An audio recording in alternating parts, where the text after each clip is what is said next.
A mosquito is moving with a velocity v vector is equal to 0.5 t square I cap plus 3t j cap plus 9 k cap meter per second and accelerating in uniform conditions. What will be the direction of mosquito after 2 seconds? आसान शब्दों में अगर कहें तो question ये गलत है। उसका कारण ये है कि यहाँ जो v है ये टी स्क्वायर पे डिपेंड कर रहा है। जब वी स्क्वायर टी पे डिपेंड कर रहा होता है तो जो ए होता है यानी कि एक्सेलरेशन वो टी की पावर 1 पे डिपेंड कर रहा होता है। एटलीस्ट टी पे डिपेंड तो कर रहा है ना, कांस्टेंट नहीं है, मतलब यूनिफॉर्म एक्सेलरेशन यहाँ पर नहीं है, जबकि इन्होंने यहाँ कहा है यूनिफॉर्म। ड्यू टू दैट ये क्वेश्चन रॉन्ग है।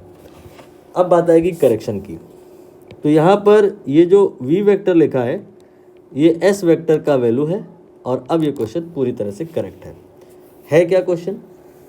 एस जो डिस्प्लेसमेंट है इसकी इक्वेशन दी हुई है और हमें बताना है कि 2 सेकंड बाद पार्टिकल जो है ये किधर को जा रहा है, डायरेक्शन क्या है उसकी।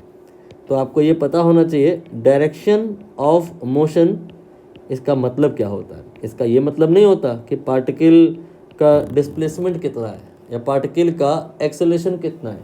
डायरेक्शन ऑफ मोशन ये मतलब होता है पार्टिकल का वेलोसिटी, ये कितना है ये तो नहीं किधर है, बस यही देख लो, वही डायरेक्शन ऑफ मोशन होता है।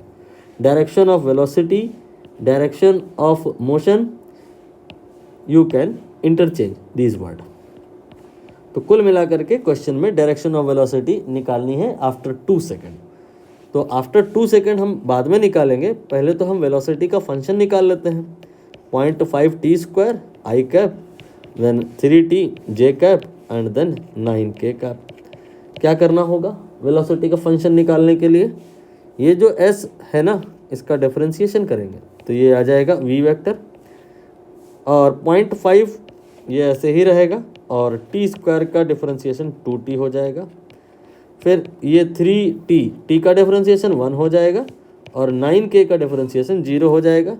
तो वेलोसिटी का जो एक्सप्रेशन आएगा that will be 0.5 into T, ये हो जाएगा 1, only T U can write, I cap plus 3j cap. यहाँ पर वेलोसिटी टाइम पे डिपेंड कर रही है, आपको दिखाई भी दे रहा होगा। मतलब पार्टिकल का जो मोशन है उसकी जो डायरेक्शन है वो टाइम टू टाइम चेंज करेगी। तो टाइम देखना पड़ेगा यहाँ पे कि कौन से टाइम पे हमें direction of velocity, direction of motion निकालना है। क्वेश्चन में ये इन्होंने बताया है कि 2 सेकंड, तो हम यहाँ पे t की वैल्यू 2 रख देंगे। तो जब v आएगा that will be 2i cap plus 3j cap. हमें वेलोसिटी की वैल्यू नहीं चाहिए, हमें वेलोसिटी का डायरेक्शन चाहिए v कैप। ठीक, तो ये कैसे निकलेगा? इसके लिए हम इसको ग्राफिकली रिप्रेजेंट करेंगे। 2i कैप मतलब x डायरेक्शन में ये 1i कैप हो गया, ये 2i कैप हो गया, और 3j कैप मतलब y डायरेक्शन में 3 यूनिट, एक ये j कैप हो गया, ये 2j कैप हो गया और ये 3j कैप हो गया। तो यहाँ पर हमें अगर वेलोसिटी की डायरेक्शन चाहिए तो हम इनिशियल और फाइनल को डायरेक्ट ज्वाइन कर देंगे। ये आ गया वेलोसिटी का डायरेक्शन ग्राफिकली। मैथमेटिकली अगर बात करें तो यहाँ पर हम एंगल रिपोर्ट कर सकते हैं। फॉर एग्ज़ाम्पल ये एंगल अगर हम थीटा माने तो tan थीटा कितना हो जाएगा, y divide by x, y में वैल्यू है 3 और यहाँ पे x की वैल्यू है 2। तो आपका answer theta will be tan inverse 3/2 है। ध्यान दीजिए ये वैल्यू आपकी, ये जो एंगल है आपका x एक्सेस से है। क्या कोई आंसर आपको दिखाई दे रहा है?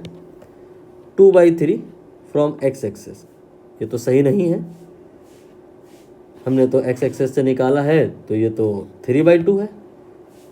तो y एक्सेस से निकाल के देख लो। y एक्सेस से एंगल निकालने के लिए क्या करेंगे हम लोग, जस्ट अपोजिट कर देंगे। तो ये आ जाएगा tan इनवर्स 3/2 नहीं 2/3 फ्रॉम y एक्सेस। क्या अब कोई ऑप्शन अवेलेबल दिख रहा है? पहला ऑप्शन देखिए, tan inverse 2/3 from y axis. तो यहाँ पर यही ऑप्शन सही है।